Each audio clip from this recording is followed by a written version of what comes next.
Welcome back to Spinning the Past. Today is a really big wool washing day for me. You saw me the other day pre-soak Shetland and some Lincoln. And I don't know if I can get this on camera, but you can see it's kind of, even the kind of clear Shetland, it has a lot of dirt in it. So what I'm going to do is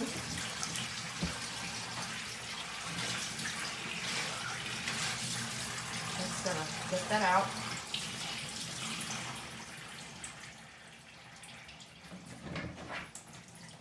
I'm going to just gently squeeze that.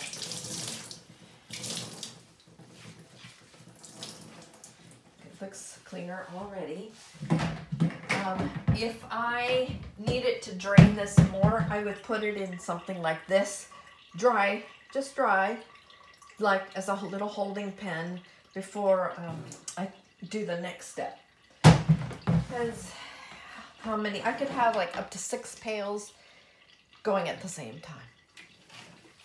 So in this one, I put warm water in here because this is cold. I'm gonna just, this first wash, this Shetland has a lanolin in it, a fair amount of lanolin. So I'm going to take Power Scour. This is my favorite. I will put in one good pump for this size. That should do well.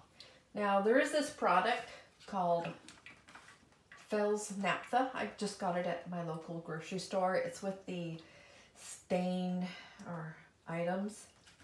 So it's just a bar like this.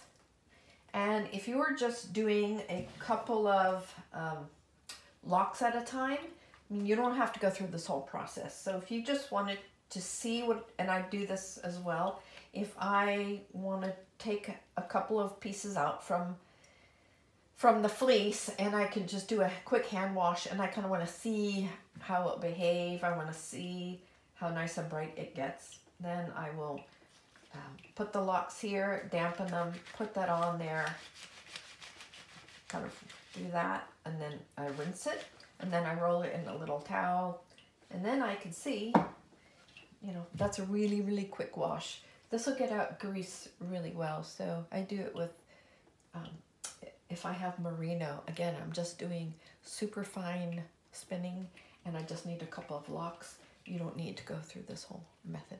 So here we go. I put that in there. I'm just gonna put that underneath there. Close that up. Get my next wool.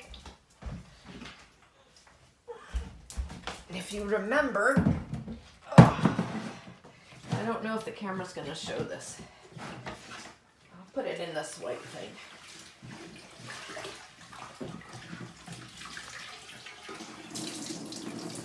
Ooh, that smells. Ooh, ooh, ooh. Ooh, stinky fleece.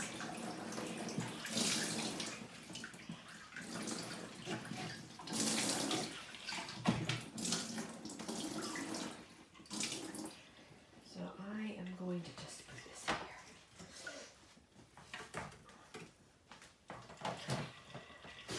I don't know if you can see this. It's kind of heavy for me. Maybe you can see it right.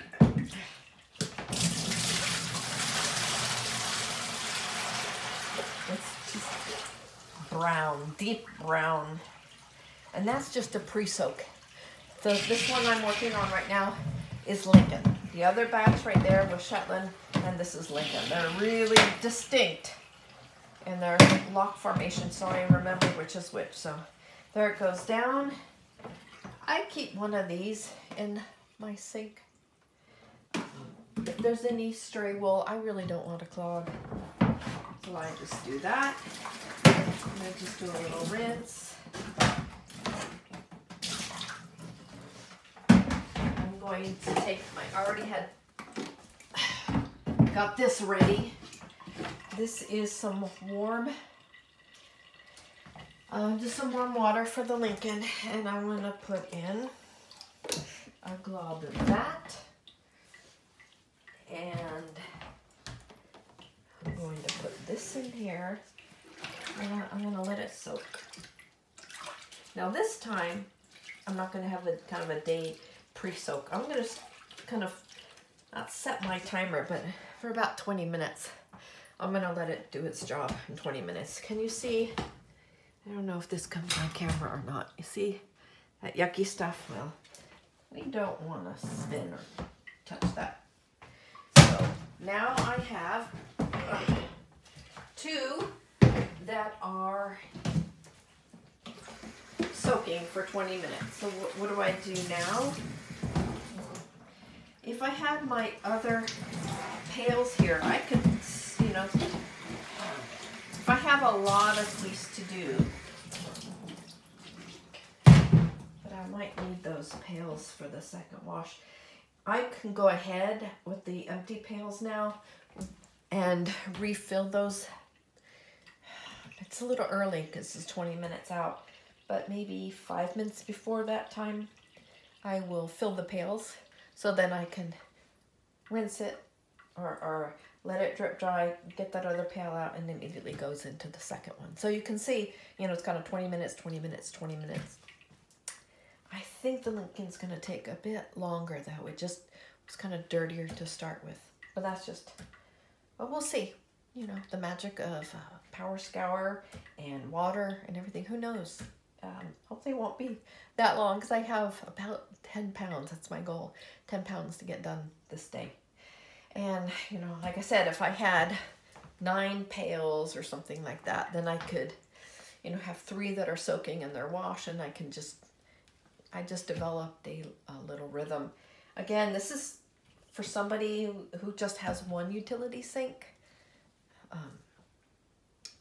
Again, I had hoped that this time I would have 3 sinks. I think then I could go from one compartment to the next, and I think it would go a lot faster. However, you know, we all have to do what we have to do, and you may have just one utility sink. Some people have washed it in their bathtubs. You may have that. If you're doing a couple of locks, you could do it, like I said, just a couple of locks at a time.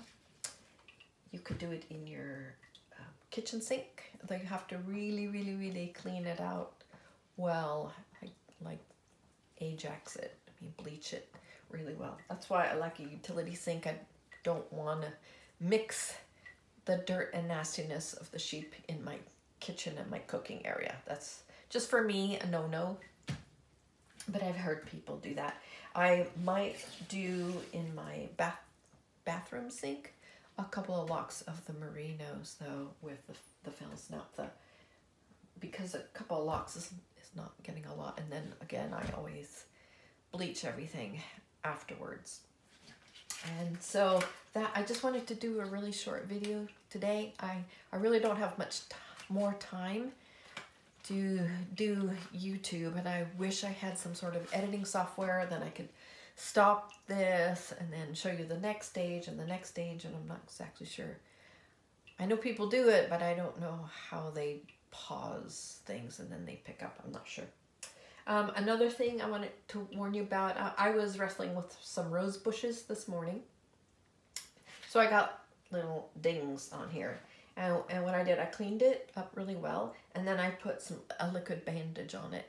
And even with gloves and everything, just be careful that if you have open sores, you close them up before you're handling this really dirty raw fleece. So that's it, and I will see you next time. I hope to get this posted soon, and then we'll have a look at the final product.